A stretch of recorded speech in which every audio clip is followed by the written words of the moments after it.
daghang tao mapanapian ani kay naa ni mangulikta og ikapulo or 10% nga wala sugua sa balaang kasulatan.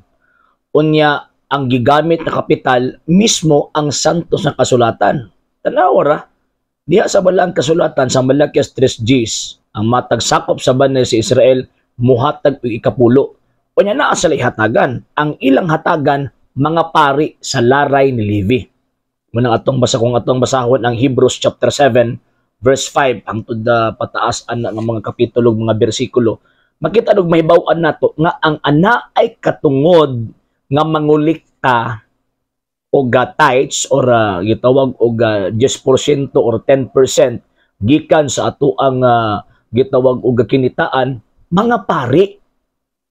Ang wala sa Biblia mga higala og maigsuon kanang mga pastoy mao mangulikta. Maunay lisod.